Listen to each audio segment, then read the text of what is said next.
My name is Claudia Kessler. I'm the CEO of AG Space Operations. That's a space engineering company in Europe, which is also very diverse. We got 160 employees with 26 nationalities. And which might be interesting as well, we got 48% female engineers in our company. So that's kind of the subject of today. Besides that, that's my daytime job, as I heard you say. And my other job is I'm a chairwoman of Women in Aerospace Europe, and in that function I'm very happy to welcome you all to this panel.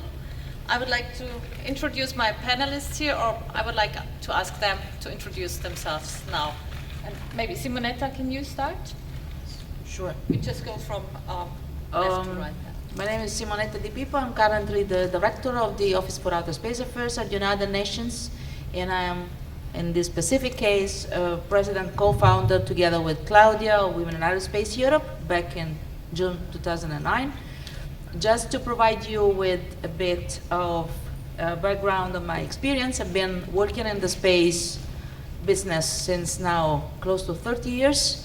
And I've been, before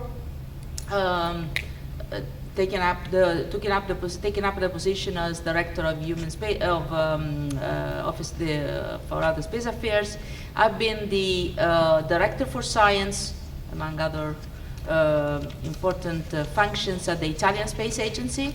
Then I got the position of director of human spaceflight at the European Space Agency, and then I was the head of the European Space Policy Observatory in Brussels for the Italian Space Agency, which was just my last position before I took up duty as the director of the Office for Outer Space Affairs.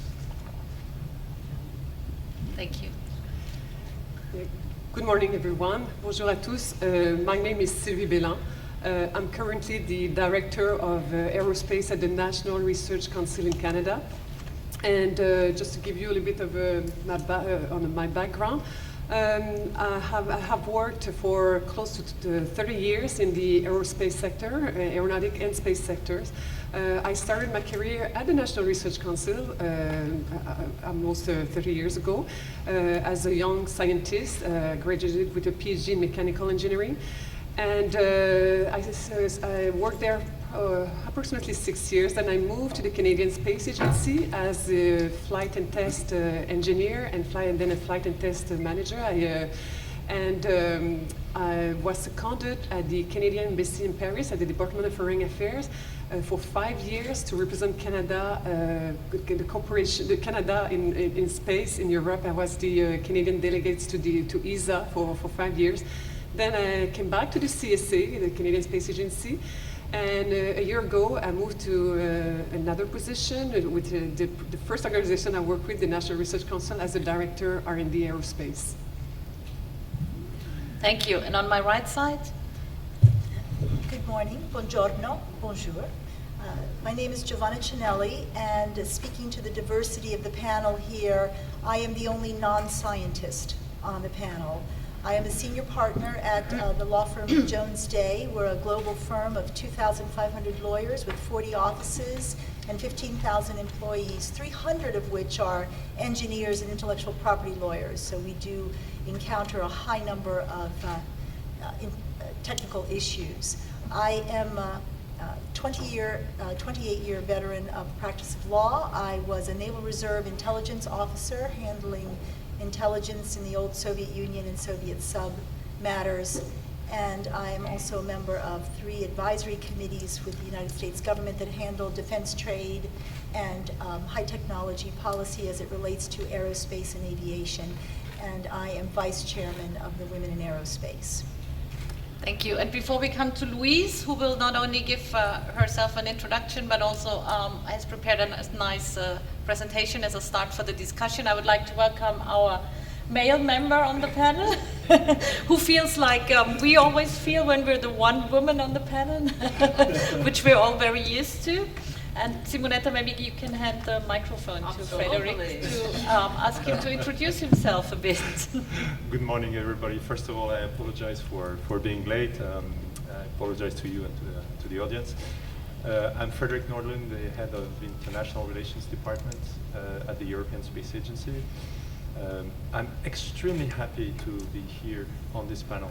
I was a member of WIA very early on. It was WIA US before WIA Europe. And I'm really happy because I hope to share today some perspectives out of personal and professional experience regarding diversity. So thank you very much for having me, and look forward to it. Thank you. And now I hand over to Louise, who will introduce and then start with the small presentation. Good morning. My name is Louise Beauchamp. I work at the Canadian Space Agency. My training is in life science, and when I joined the agency, my first job was to work in life science with the astronauts, working with Canadian science being sent to the International Space Station. I then moved to international relations, and I am now in space exploration as a senior analyst. Today, I would like to speak to you about diversity.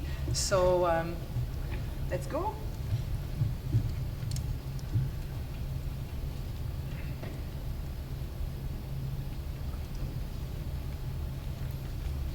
There we are. So this is the women's place in the space community. So I would like to mention to you that my training being in science, I have a tendency to observe, measure, make hypotheses, and then sometimes I do conclude on a few things. So I would like to bring you back to, this is a picture of NASA, circa 1960. I'm not sure if it comes from GPL or from KSC or JSC, but I noticed something there, and I would like to show you the next picture, which was taken in January of this year.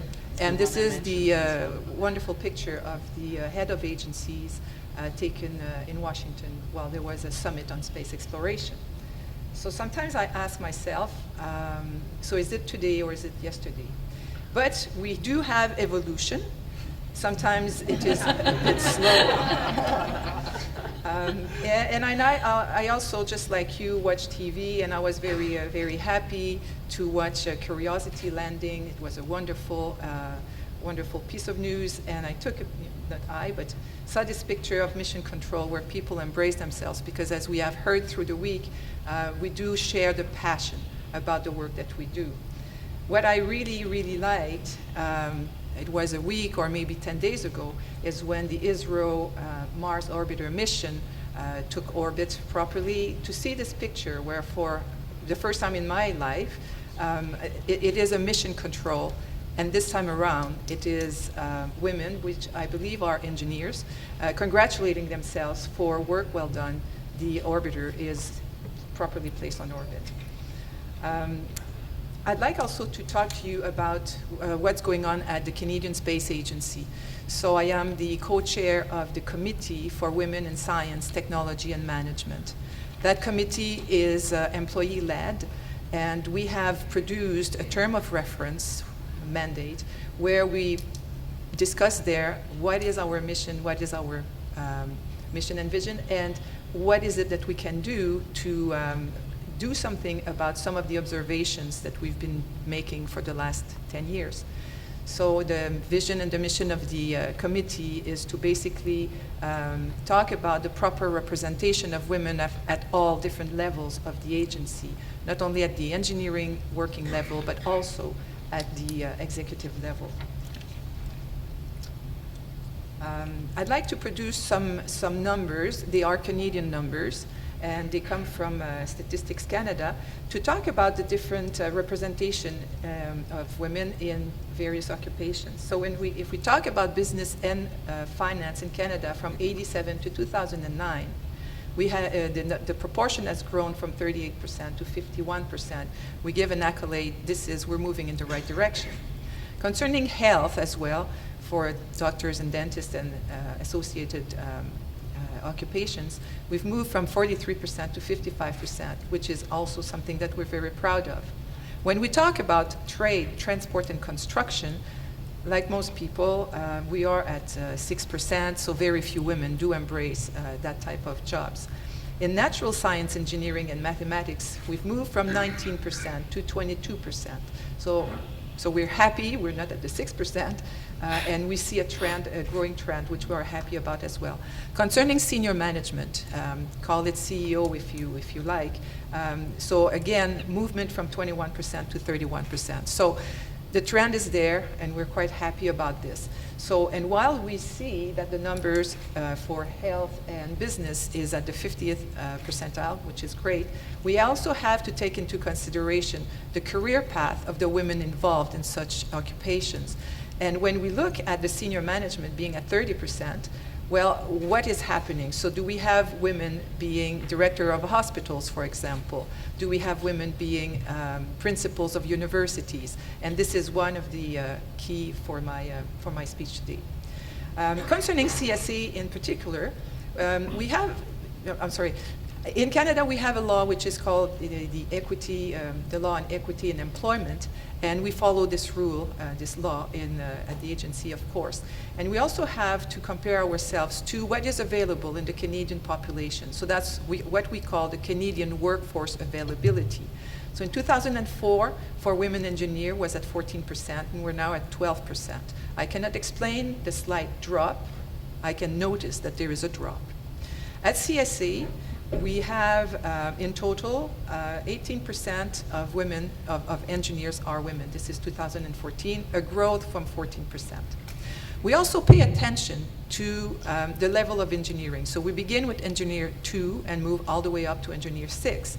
And what we notice is that the bulk of women do fit into engineer 3, engineer 4. So this is like 3 is still junior, 4 is intermediate, 5 would be senior. So we still have a bulk in engineering 4, and it decreases at engineering 5 to get to 1 woman, engineer 6, I'm sorry. So the 3.3% is 1 woman. So we refer back to the Canadian workforce availability. So when you look at engineering 5, we're at 13%. We are meeting the Canadian representation. So the Canadian Space Agency is fine with that. So on the 6th, though, there is a problem. And of course, if we want to move into executive positions, it's quite impossible to move from engineering 4 to an executive position. So if we look now at the women executives, then in the Canadian workforce availability, as I mentioned, it's about 1/3, 31%. At CSE, we have gone from 3% in 2004 to 13% or 15%, 16 close, in 2014. Again, thumbs up, moving from 3% to close to 16% is wonderful. And just to summarize from the women engineers, so the workforce availability is 12%, and at CSE, altogether 18%. So we see a nice trend there. I will just, of course, mention that there is a difference between the workforce availability at 30% compared to 16% at CSE. And this is something we would like to close the gap on that. Now, I did a little bit of an exercise as well. You know that I do notice things and observe and so on. So I took our program and basically flipped through the pages, and again, I observed something.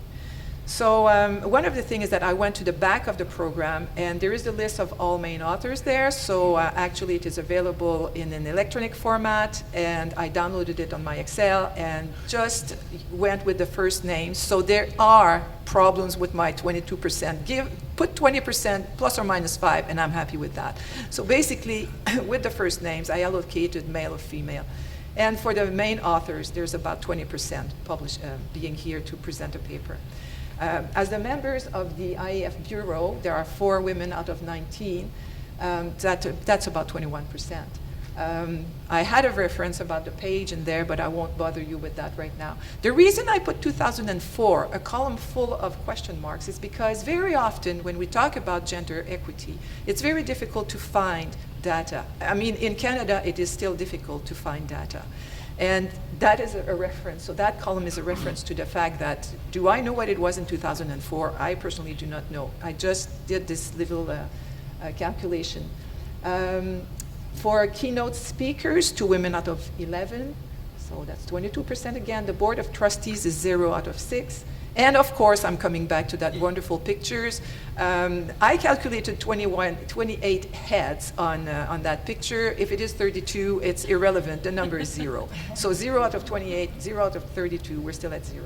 So of course, it is something that I would like to see, while I am still alive, to see a woman being head of an agency. Now, what is the role of the IAF? So, in a sense, IAF is not an employer, so why are we here talking about gender equity? In fact, about diversity, because another day I hope to be talking about the other aspects of diversity, about the visible minorities, about different orientations, about people that are disabled. So the topic today, of course, fits within the mission of the IAF. So I just extracted the one for this particular forum. IAS mission includes preparing the workforce of tomorrow. Then there is a willingness, I think, to pay attention to the gender dimension. Well, there is a willingness. The proof is right here, right now. We're here talking about that. So the monitoring of gender equity could be something feasible or not. I'm asking the question. The support on international statistics. So again, IAF not being an employer is aware, I suspect, that OECD does publish a lot of different statistics concerning diversity. The European Union as well, the SHE figures, for example, publish every 3 years. In Canada, we do have statistics as well. So basically, are we here seeing the reflection of what's going on in a more general sense in general society? But supporting maybe the statistics on equity is something that could be feasible for IAF. And then IAF as well has a place in there to talk about policies. And very often, of course, we will be talking about policies for space debris and other type of policies. So is it time to think about policies for diversity? And of course, with policies, we're talking about increasing the knowledge about diversity, identifying needs and objectives, the cooperation, which is so important within IAF. We hear that on a regular basis during the plenaries. So the cooperation is at the heart of the work that we do in space. So the cooperation between gender is also needed. And of course, with what could be done at IAF, disseminated toward the members, which we found at the beginning of the program. So I will leave you with a few questions that I have not answered, but as you know, I observe, I ask questions, I make hypotheses. So what can IAF do to improve the number of papers from women in science, technology, engineering, or policy? What can IAF do to improve the number of women in management positions? And what can IAF do to promote diversity in the space community? So I will leave you with those questions and turn to my colleagues. Thank you, Louise, and I'm especially happy that the addressant of the questions is here with us, Christian Feichtinger, who I hope has some homework to do now. And I would like to now ask my other panelists here to give us a bit of an insight into the situation of their work environment. How is it today in your environment? And that's the first round, and then we go into what we would have to do and what we would have to change. So, Sylvie, would you like to start? I can give you my. Okay, thank you. Yes, it's easier to the right. Okay, thank you, Claudia. As I mentioned, I worked for 20 years at the Canadian Space Agency, so I will not cover this, but I will just want to tell you a few Maita about how we have improved in terms of the representation of women at positions, strategic positions of management and leadership. We have improved. When I started my career at NRC, where I was the only, the first woman engineer, over 400 people within the aerospace. And then I left for CSC for a couple of years, and now I'm back, and we are now a little bit more people. I don't have the statistic. Fortunately, when we ask the statistic for the whole NRC, everything looks good because it's not just aerospace, but it's life sciences, so it looks good. But I try to look at the whole aerospace portfolio, and we're about 5% of women, so it's not that many. I'm the first woman at the executive level, director of R&D aerospace. So we have improved, but there's still a lot to do. But But I want just to quickly share with you some reflection. When I was invited a week or two ago to participate in this panel, I reflected on this. I've always been a strong supporter of actions to promote women at strategic positions of management and leadership, as I mentioned. But since I joined NRC a year and a half ago, being as a new job is quite busy, so I knew I have to find something to improve the situation at NRC, but I've been really overwhelmed with this first year of a challenging year. So. And I just told my children, I have two daughters, 22 and 23 years old, and before coming here I said, well, what do you think about diversity, the representation of women at university? And they freshly graduated, so they started working, not in the engineering field though. And they told me, this is not an issue any longer, Mom. It's great, we have the equal opportunity, and so I said, this is great, So I wanted to come here and say, we still have work to do, but have a hopeful message, because when I looked at even my husband, who works in the engineering field, told me the same thing. We have equal opportunity. So.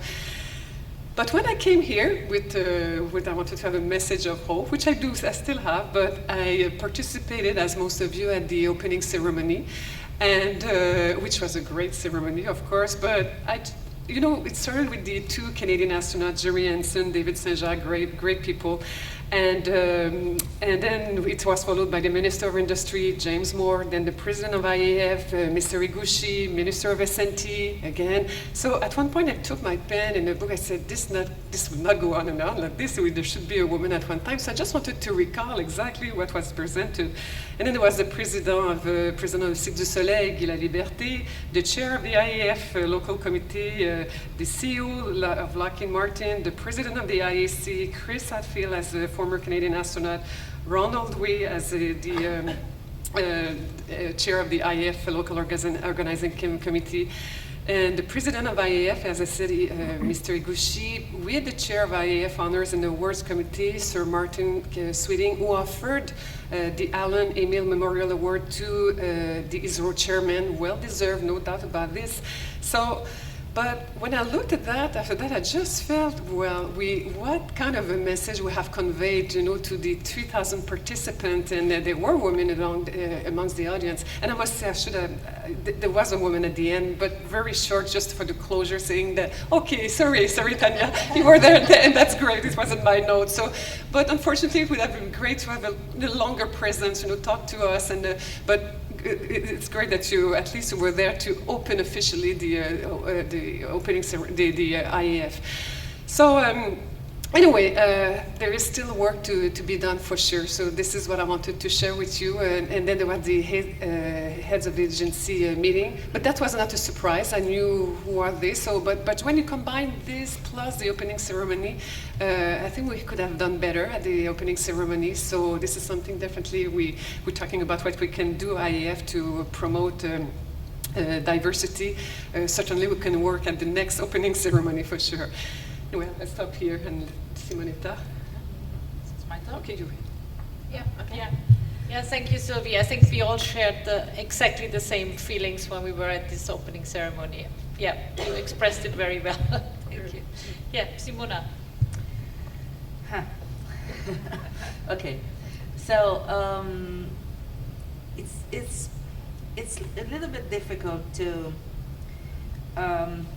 We could probably spend all the time we have in this panel here today, and we have for sure a lot of examples, all of us, of this kind. But in addition, before providing you with some, let's say, a different angle that I would like to put on the table today for discussion of this issue, let me just remind you about a couple of other, no statistics, but let's say male-dominated situations.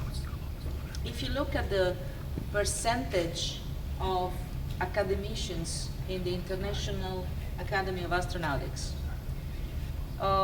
I made a calculation. It was when I became academician, so last year, and I ended up with 3%. 3%. 5. It's far less than the 22 that you were mentioning before. So IAF is doing a very good job at IAC if we consider the number of academicians in the academy. And I've been honored in the past, already several years ago, and I got my name associated to an asteroid number 21887. I'm sure that a few of you have the same, which is quite a, let's say, a blessed, let's say, recognition from the International International, how you say? It is, I have the, okay, it's IAU. And the point is that if you look at the female names in the long list of asteroids which have been assigned to important people all over the world, the number is even lower. The percentage is even lower.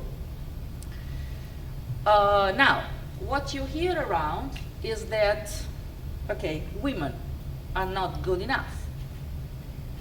And I have to tell you that when I became director at ESA, together with Magali Vassier, for the first time in history, we had female directors at the European Space Agency. And the European Space Agency was created in 1975.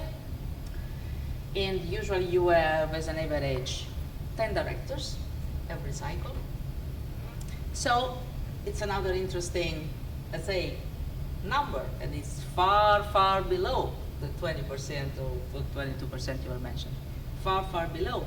And then when I left, Magali Vassier remained alone, and I believe that this will be another issue that we have to face at the next round of directors for the European Space Agency.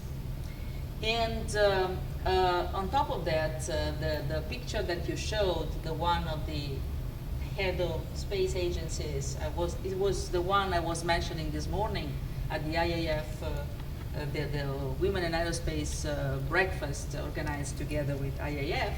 This is a picture that I'm always mentioning because I can tell you I counted them. There were 32 head of space agencies, all men. Okay? Again, you could say women are not good enough because if they're not there, should be a reason why, right? And also, when I was director of human space flight at the European Space Agency, I had the honor and privilege, I would say, to chair the committee which at the end selected the 6 new European astronauts. And we had at the beginning 8,413 valid applications. And the call was issued before I took up duty, and the idea was to hire 4 astronauts. And we had at the beginning 13% of valid applications from women, so 13%. And we ended up with the last round, 22 potential candidates with only 2 women. And in the final round, we selected 6 astronauts because they're really very good. All of them, we decided to move from 4 to 6. And among them, there was a lady, very good, probably one of the top in the group, but still, 1 out of 6 is far less than 20%. Now, again, if you put the question on the table, the answer is why, we cannot select more than 1, or at the end it was impossible to do that, because the number of women applying at the beginning was low. And why women don't apply? The answer from a certain number of people is they are not good enough. Now, What we have to discuss here, in my opinion, is not only which kind of actions we can take in order to improve the situation. We have to understand which is the real problem we have to face. Because it's not true that we are not good enough. It's not true that we are only a small percentage. Because if you look at the figures, and now I go to the figures, also She Figures is quite an interesting document, but I'm sure that all over the world there are similar documents with statistics on that, on this topic. You see that the number of individuals with a master's degree in STEM, I mean, is more or less 50% female and men. And I have also to say that the score at the end very often is higher for women, statistically. Then, if this is true, this is the clear evidence that it's not true that women are not good enough. Now, which is the problem? So if I may, I would like to add another question to your 3 questions, which is the real problem in this aerospace world for not having women well represented at high-level positions in the space agencies, and not only space agencies, but overall in industries, academy, and research lab. Yeah, that's really the big question, and I hope we find some answers in the next round, but I would like to ask Giovanna now to report from her side. Thank you. I actually bring a little bit of a different perspective because in the legal profession, in the last 20 years, women have made enormous strides to the point where, at least in educational institutions, women law students outnumber male law students. And in the law firm environment, I don't speak necessarily about companies, but in the law firm environment, women consistently in the firms across the globe reach 30, 40, and sometimes 50%. So the question that I ask myself as I am the chair of the firm's global national security practice, and I'll give you a few statistics about Jones Day in a moment, the question I ask is, what is the root cause that creates the distinction where one profession, which requires an intense amount of work, certainly not necessarily as much for obtaining a PhD or a master's in a technical profession, but does require a rigorous career of study and advanced degree, why is it in one profession there can be advancements made up to the upper echelons, and in other fields there are not? So let me give you just a brief overview of Jones Day for a moment. The firm was founded in 1893, and up until 1960s, pretty much 1960 to 69, it was all men. And in the late 1960s, early 1970s, they began to have 1 or 2 women join as apprentices and law clerks and young associates, but they were very few and far between. The firm is global. We have 15,000 employees, of which 61% are women, and when you look at employees globally. And we have 40 offices in 18 countries. So we span pretty much all the continents except for Africa and Antarctica. So we have a broad range. In the United States, we have leadership that in the form of an executive committee and an advisory committee that is comprised of 90 people, and out of the 90 people, 37 are women. Within the overall management structure and practice group lead, we have 790 partners, which are actually owners of the firm. Within that, we have approximately 200 who are senior partners like myself, who are women. And within that group, we have 15 who are practice leads. So I apologize, I didn't have all these statistics up on a chart, but as you can see, there is a lot of input and a lot of advancement. We still have areas where we do not maintain enough interaction and engagement. And so we ask ourselves, and as part of our discussions, we have monthly women lunches, we get together with the practice group leads. And one of the things we've discovered in the legal profession, which may or may not be relevant to the STEM world, is we found a certain degree of what we call fluid self-selection. And the legal profession is one of those where you can come in and you can go out. You can come back in. You can start the legal profession at any level. We have a high number of people who are like me, who went from undergraduate to graduate school to law school, and then we have a high number who were military officers who went back to school, people who were first career scientists who decided to go back to school. So we have the flexibility of being able to enter the profession at different levels. That may or may not be equally applicable to the STEM world, but if it is, we think from the legal profession side, that does encourage advancement, because it means if you decide to take a break, it isn't necessarily a disadvantage that puts you so far behind that there are not countervailing circumstances that can bring you back up onto the career path you want to be. But we also discovered that women can be fickle, and I say that as a woman. So there was a certain period of time, and as I say, I've been practicing for 28 years. So I came up in what I call the Brooks Brothers blue suit, white shirt, little tie, work 95 hours a week, and that's all you do. Because you've got to be the best at what you can. You have all these barriers to break and all these glass ceilings. Today's women do not approach the practice of law that way. And I don't speak as to whether one is better than the other. I mention it to show that there's been a transition of how people see the profession. And what we discovered, at least in the last 15 or 20 years, the concept of wanting to have it all.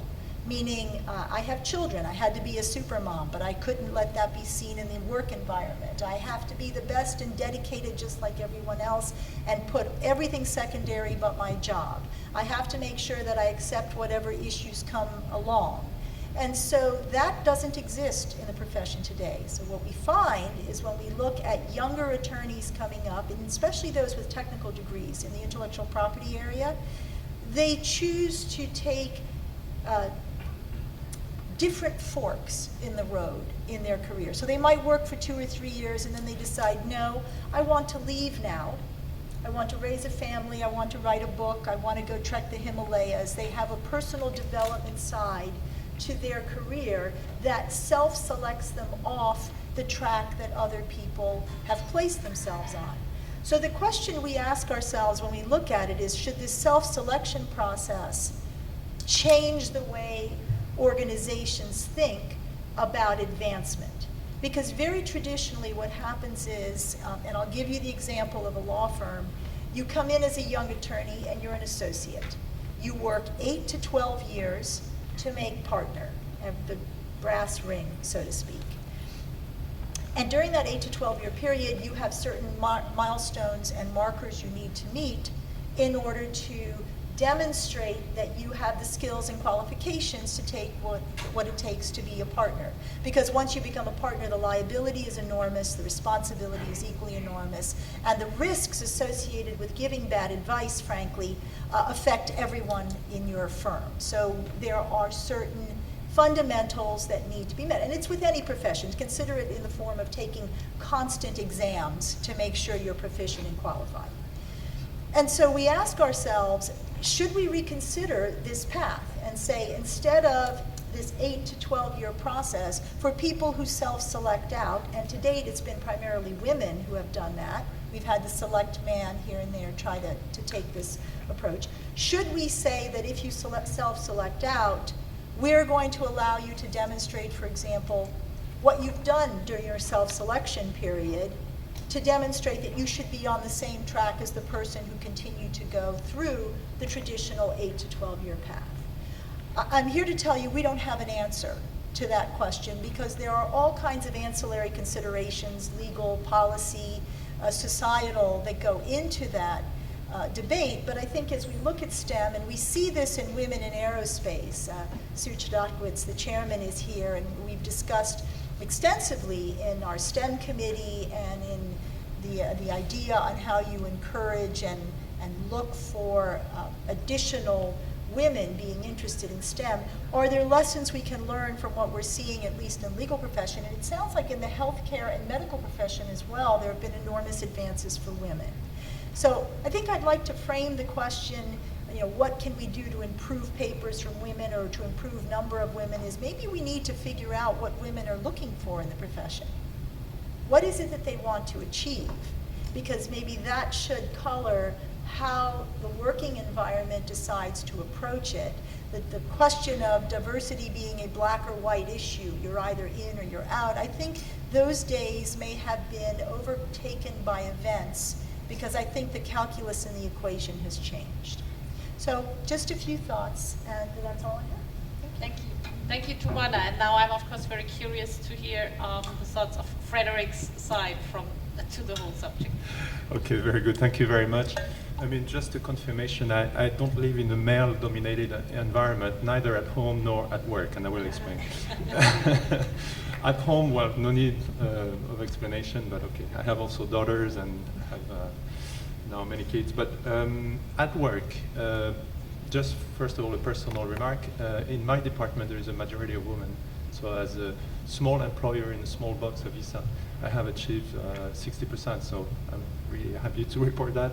The second thing is, those are personal remarks, but I care very much about that because I've been working at ISA for more than 20 years and I drew personal lessons. Of course, I'm not the head of human resources of ISA. I'm just sharing this as a personal experience. We're addressing diversity at the European Space Agency on two subjects. One is gender balance, but the other one is social and cultural diversity. And this panel is about diversity, so I want to address both because I think they're very, very important, and actually they're linked. Sometimes we tend to forget to establish that link between the two. We have 21 nationalities in the staff of ISA. And I'm saying this, we're very fortunate. For example, we have the chair of the ISA Council in the room, and I'm saying this for him. In 2001, we had actually a ministerial council meeting policy approved for gender balance at ISA and for ISA as an equal opportunity employer, and also fully recognizing the benefits of this multicultural environment. Okay, now we're in 2014. I'm really happy to sit next to Sibona. She very well explained that she was a director at the European Space Agency. We have Magali Vessière. We have the head of the Human Resources Department, who is Bettina Baum. But this is not enough. We have a long way to go at ISA. I'm really proud to say, I don't know if she's in the room, I don't think she is. Micheline Tabache, for example, is the representative in the United States and Canada for the European Space Agency, and this is the first time in our history that we're being represented by a woman. And so those are important. It's not just when we say promotion, is do you accept to be represented by a woman, for example? And I think at ISA now we're starting to prove, yes, of course, and not just that, we value it for many different reasons that I will list.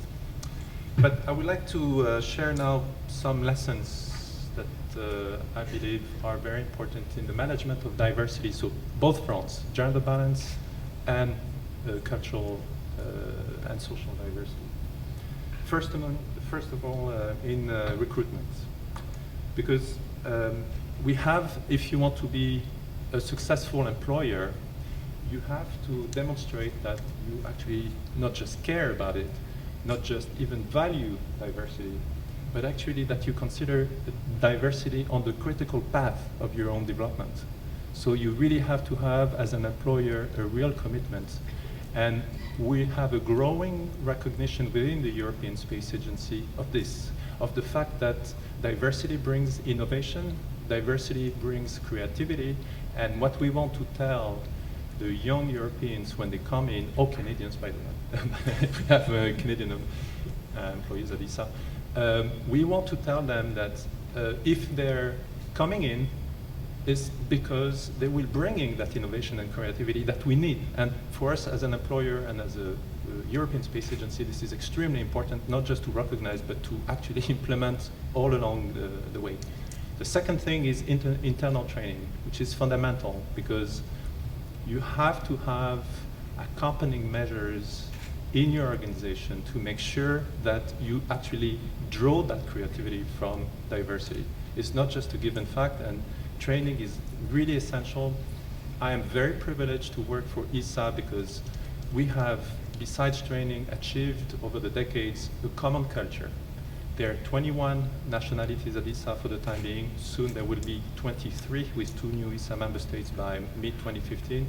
And what I really praise above all is that we have And I say we, I'm talking about colleagues on the gender side and on the multicultural side achieved already a common culture. I have many colleagues here in the room, and believe me, it works. But this is not enough, and I'm coming to the second measure, career management. And there, I can only relate to the many comments that were made, and Simona has also experienced this at ISA, but this is extremely important since you want to be at the forefront of creativity, that your career management measures are just established on that basis. And this is a challenge. This is still a challenge for ISA. We have really a push for that, and I think we can certainly be a successful employer for the future, but this is really something that we care very much about. The third aspect is work-life balance, and I can only relate to what you just said. As I said, I have a majority of women in my department, and as a manager, I mean, I am not just careful to accommodate work-life balance, but even more than that, I never call, I will be very practical. I never call a meeting after 5 p.m., never, in my department. Why? Because I know that some of my colleagues need absolutely to be flexible. They come in early in the morning and they leave earlier sometimes. And so as a manager, we have to commit, and this is extremely important. And I think we're also lagging behind. That's part of the training, that work-life balance comes in with all kinds of measures, by the way. It's not just not calling a meeting at 5, but relocation, for example. It's extremely important. As an employer, you really care about adapting to your workforce and the diversity so that the relocation is done in full respect of work-life balance. And this is extremely important. And at ISA, we have colleagues moving different establishments and centers, so we care very much about that.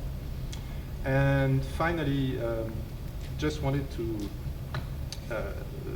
share the last lessons that I've drawn from this experience of being an ISA employee. Greater diversity means attracting greater talents. So it's not just a nice to have, it is an imperative. It is a need of the organization, at least at ISA. Second is you get through diversity higher employee commitments.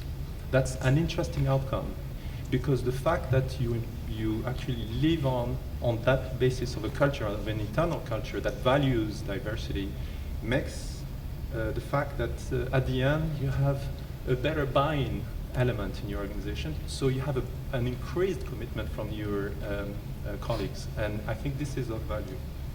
I talked about a greater level of innovation and creativity already. But okay, the last ones would be for me to highlight two aspects. The first one is the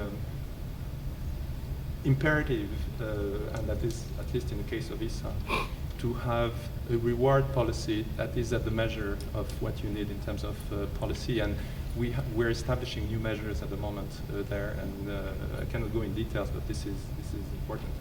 And my conclusion at the end is a space agency like ISA, but probably any organization, has to be in sync with society. And this is a very strong call that we have in order to be successful. So conclusion, inclusiveness is extremely powerful and much needed. So. Thank you very much, Frederic. Yeah, that really gives us hope, and I think that were very good examples of how it can be done, and now it also leads, obviously, to a good gender diversity in your department. Then, I think we heard a lot of situation descriptions now. I would like to take a look into the future, and I would like to ask, especially Simona and Louise, to imagine that finally we would have achieved what you both would, and we all would like to have. So if you go back to the picture of the heads of agencies and just imagine that you are one of them now. So what would you do different, Simona? No, that's a very tricky question. I mean, assuming that we are dreaming, because I'm not so sure that it will never happen in the next 50 years, but you never know. I mean, jokes apart. I believe that each and every one of us is our own, let's say, approach to the way in which we manage programs, in which we work with people in the team, and way in which we have vision for the future and so on. I feel that, at least for what myself is concerned, I always tend to cooperate. So the approach is to try always to have a consensus. Sometimes consensus is not reached, and then if you are a manager, you have to take even sometimes tough decisions, and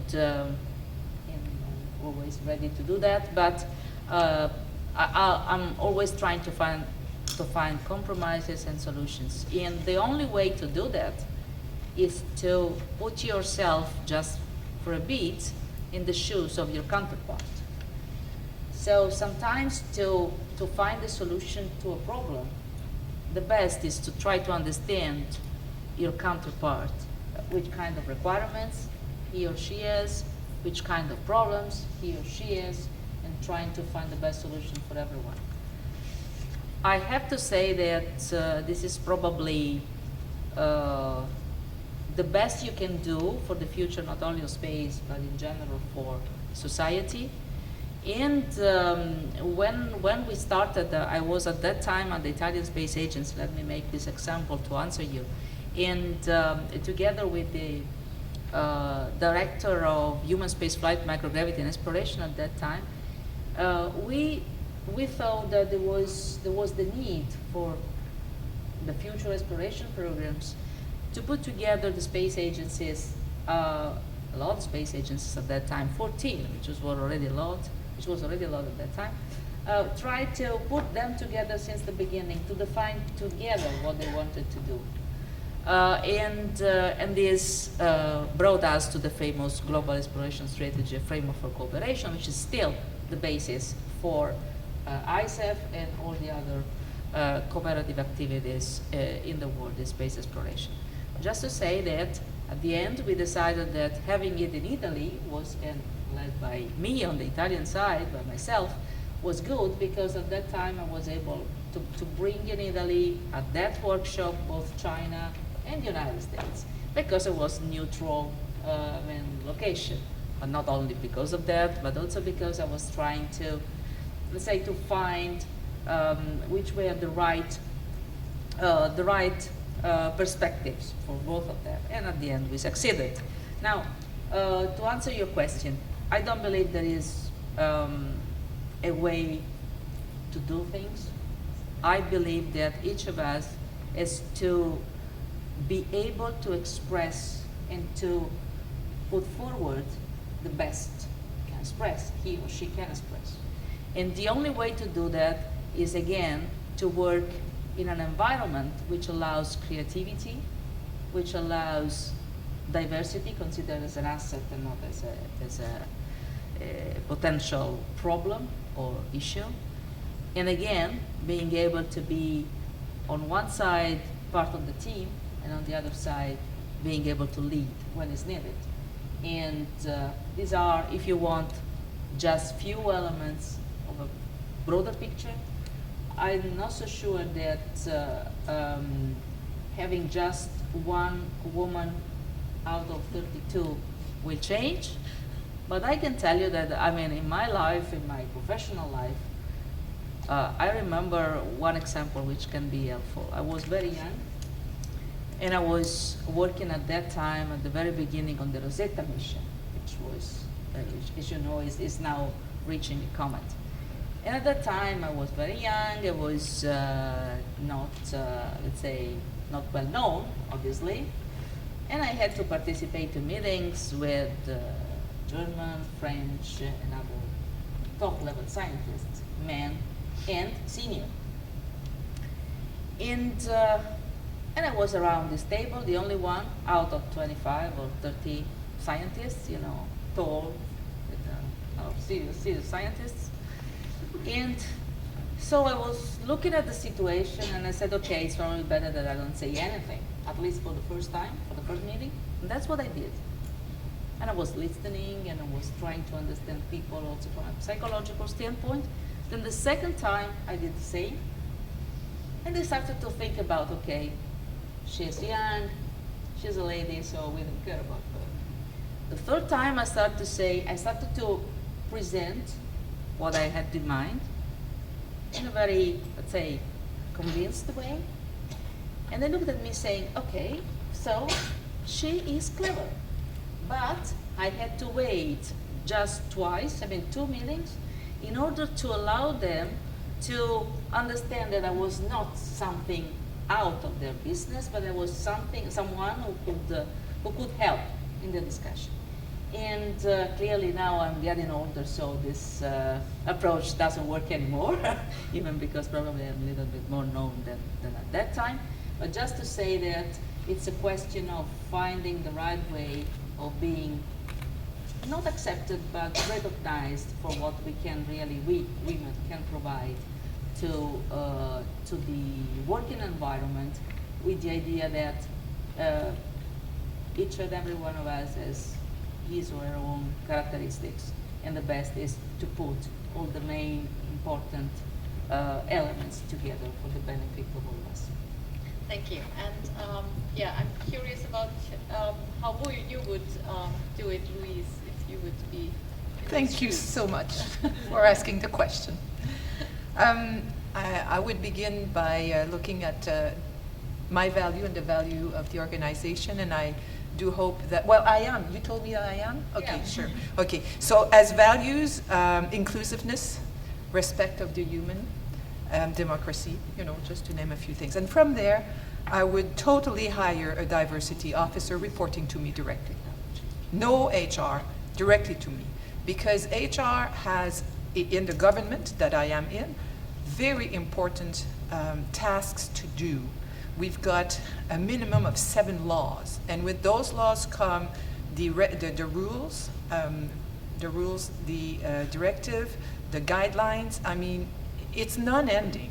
So there is a need for all of that knowledge, of course. But when we want to talk about equity, sometimes you need to think in a different manner. So I would certainly have a diversity officer reporting directly to me. I would put together a tiger team, because one of the things you don't know is that as agencies of the government, we have to answer back to gaps. So we do have some gaps at the agency, meaning that we are missing X women. It's 3 or 4 right now. And that is when we compare the number of employees we've got compared to the workforce availability. So that is our target. So we have different gaps, and I would make sure that there is a tiger team addressing those gaps. Just for women, for example, I joined the agency 10 years ago, and the gap is still the same. Well, I would make sure that this would go away. As far as career development is concerned, I do believe that each individual is the owner of their own career. So that is my responsibility. This is the responsibility of all of the employees. But I would be careful sending a message about underutilization of employees. And by that I mean of the talents of the employees. So as a woman, I have very often been a little bit taken like Simonetta maybe, but I'm given tasks that are easy because somebody has decided for me that maybe I'm not good enough. So I am quite often underutilized, and I will make sure that in the career development that Frédéric has mentioned, that the underutilization versus the workforce balance would be taken into consideration. And the other thing is that I think it's very important that we have statistics, because then we talk about something that is not only my perception or the perception of the person beside me, but we talk about facts. I also believe that it's very important to discuss the issue, and I do appreciate that IAF has put together the Global Network Forum, where for today this is what we're discussing. So it's very important to have those discussions. And I firmly believe that we need actions as well.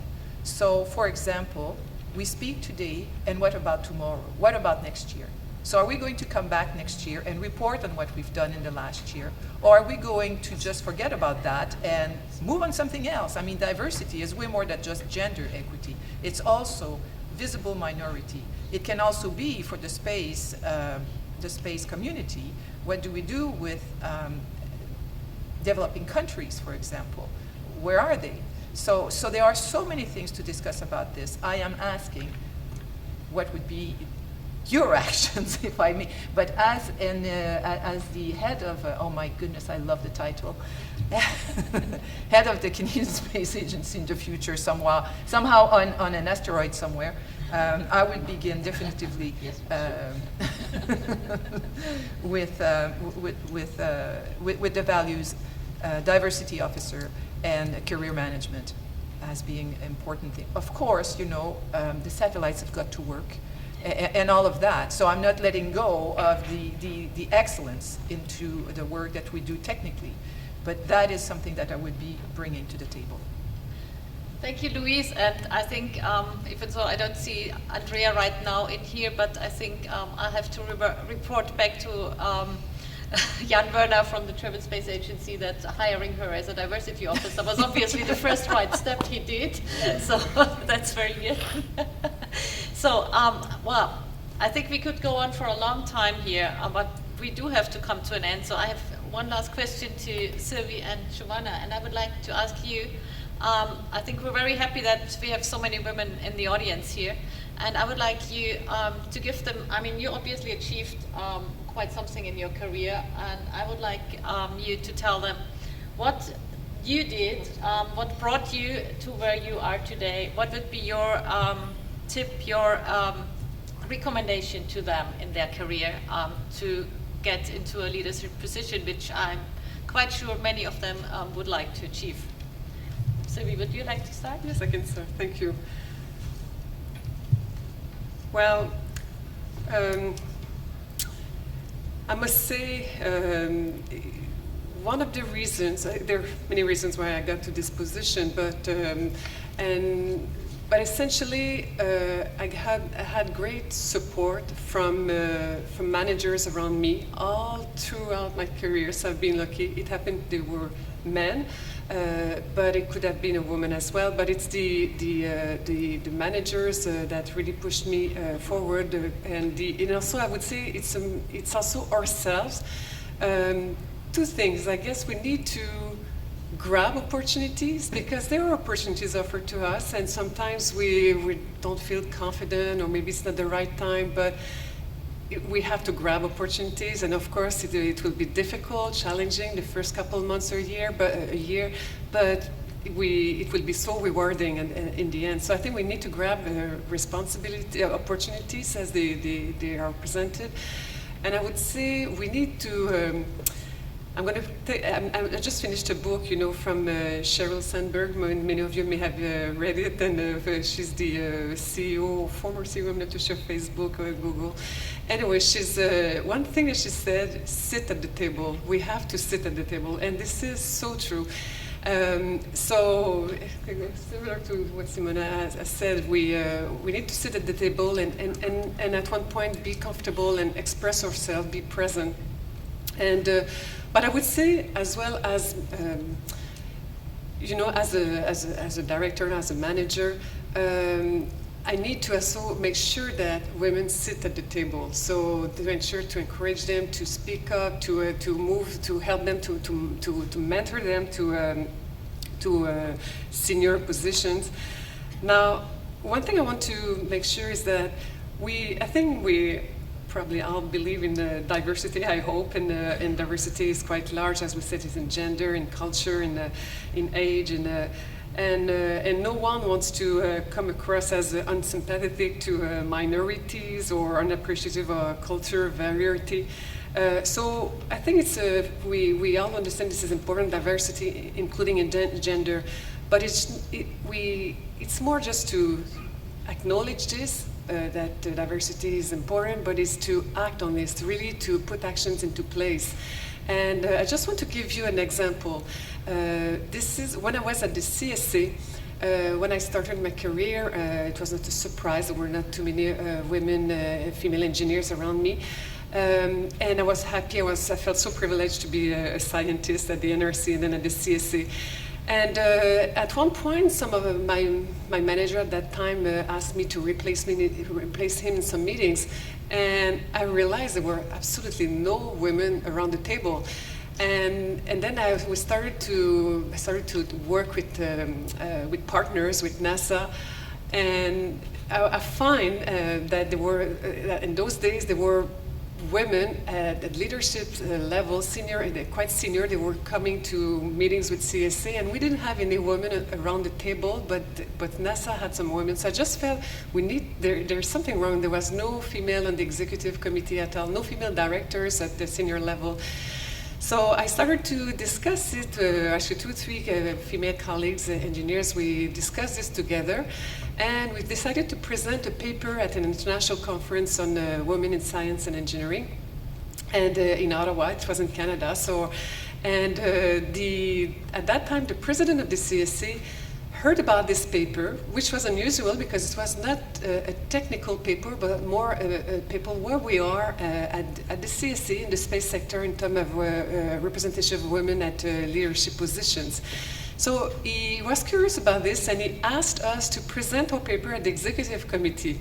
So we were the 3 of us, and at the executive committee we presented the paper, and this manager, this president of the CSA, the next day he wrote an email to all the employees, and he said, I had this presentation from those 3 engineers, female engineers at the CSA, and we need to ask ourselves why there is no women on the executive committee. I understand it could be 50-50 because we have to look at the availability of the workforce, but is there really a glass ceiling that it's difficult to go through for the women? So he said, this is not just words, I want actions, and here what I want to do. So this is what is important, actions, and he put some actions into place, and I won't go through all of these, but one of them was he said, I want all my, directors or DGs, they will have a performance commitment in their performance evaluation regarding on what they have done to improve the situation. That doesn't mean the situation will change the next year, but do they have put actions into place to change the situation? And I can tell you with all those actions, and I don't want to list here, it will be a little bit too long, but change the situation. We, after I guess 3 or 4 years, I cannot recall the statistic, maybe Louise has them more in mind, but the situation changed. We had women on the executive committee, and then this president left, and was replaced by new presidents, and then this was not, this diversity problem in terms of gender was not on the critical path, let's say, as it should be. So then the number of women at the senior levels was reduced. So all this to say, it's really important to have the support of management to ensure and really real actions on the table to change the situation. I guess another thing that is really important is we mentioned this quite a few times, but is the lack of statistic data we have, and we have, like I mentioned earlier, we have data at the National Research Council on the representation of women at leadership position, and even throughout the Canadian government. And basically, we're doing great. But when we don't have data really in engineering or aerospace, and then we would see the number of women at the senior level would decrease substantially. But we don't have those numbers. So I think this is another thing that is important to have statistical data to reinforce that we need to do something. Thank you, Sylvie. Thank you. Mona, what's your tips? I will try to be brief and succinct.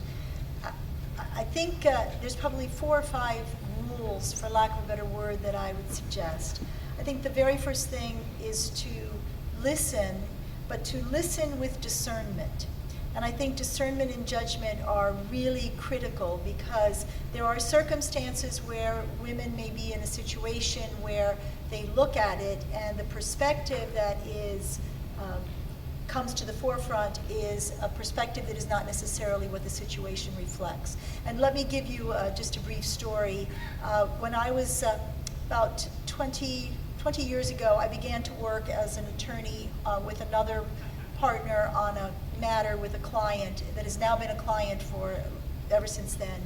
And the gentleman who was our interface was in his late 50s, and so he's older today. He started back then calling me Dearie every time.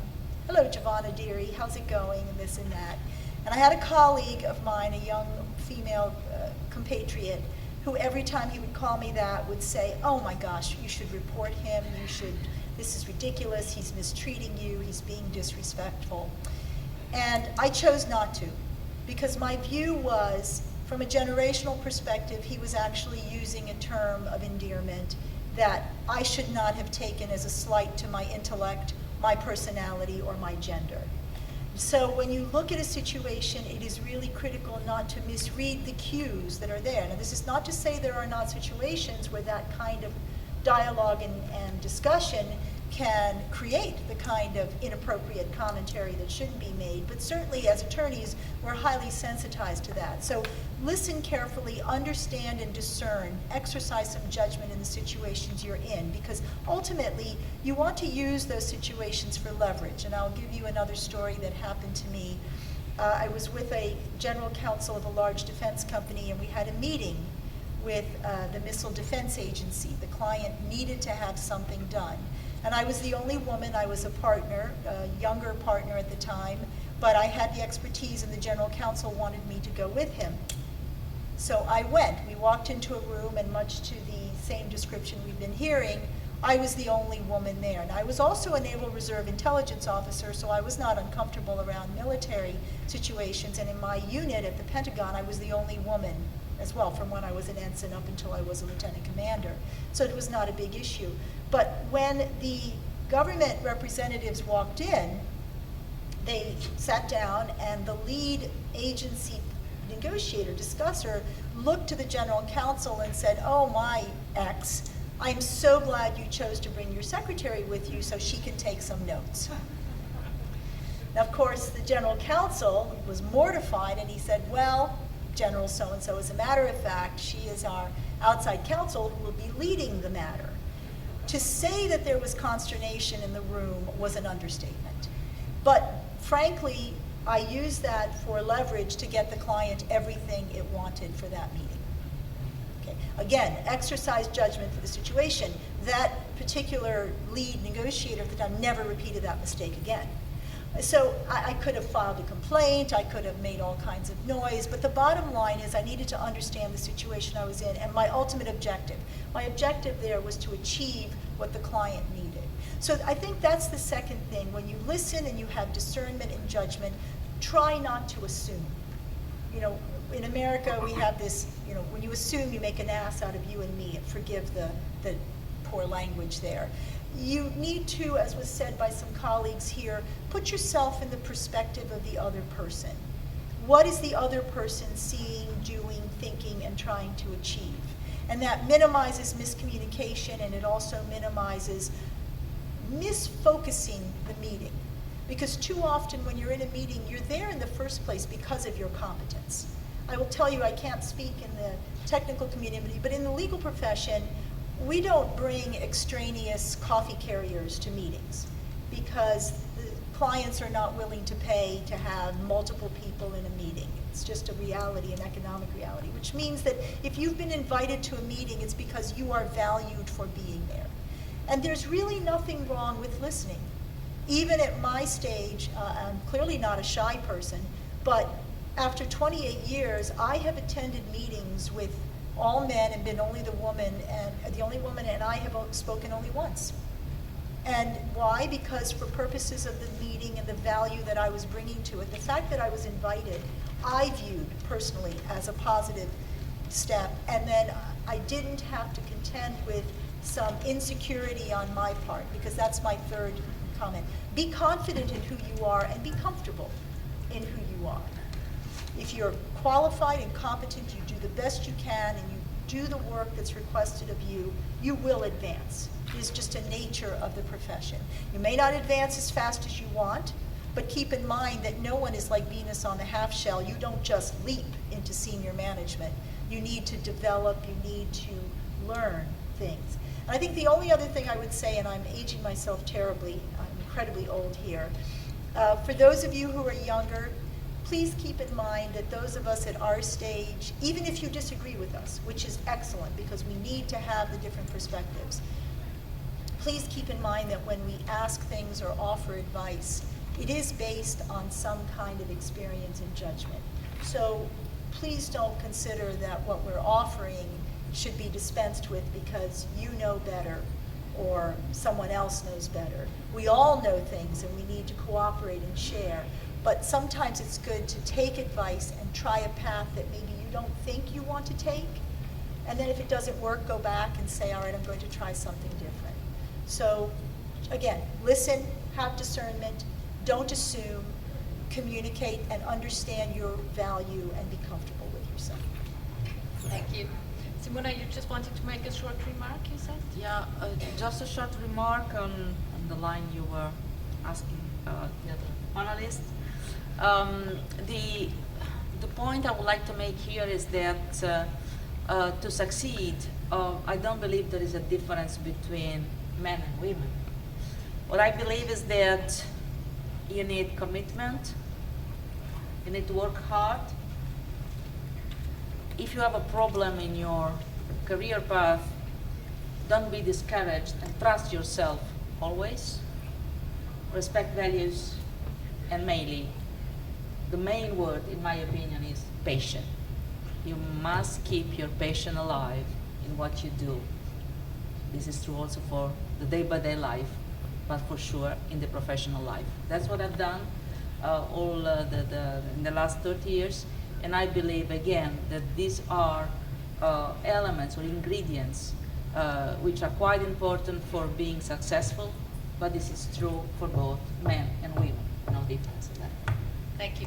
I think we have time for only one question, so if there's any questions, yeah, there's one over there, obviously, that was the quickest. The rest you unfortunately have to ask us outside because they're already lining up for the next panel in here. We ran a bit out of time. Yeah, just use the microphone there, please. Hi, I'm an intellectual property lawyer with a background in aerospace engineering. My undergrad's in aerospace engineering, and so I've sort of seen these issues from both sides. And it looks, or it sounds like from all the members of the panel, that what you're asking for is a huge cultural shift in organizations that are still predominantly male, which means we still need buy-in from male counterparts like Frederick. So my question is, how do we achieve that buy-in? Like, how do we get men to partner with us to achieve equity and diversity in the workplace? Because we can talk about it and we can agree about it ourselves, but if we don't have the men already in the administration and the men coming up the pipeline partnering with us, it's rather difficult to overcome. So I guess, Frederick, you're the one who should answer this question from your point of view. Sure. Just to surf on what Simonetta just said about patience, it's a daily work. Just a very quick example. I did a survey with some of my colleagues. There were functions and male, female as a choice, and they had actually few seconds to choose for the test. Few seconds, so you don't actually think. The statistics are really very useful because, of course, there are some stereotypes that come out very easily. And that shows me, what I listed is that it's a daily work. Patience, Simonetta explained it very well, but it's a daily work. It's something that is of commitment. But I will just conclude saying one thing is, it is of a personal interest because you want to be successful in your career, but it is also of the organization interest. And this is really fundamental, because if you want to be a successful organization in this 21st century environment, I'm sorry, this is what you have to do on a daily basis, otherwise you won't succeed.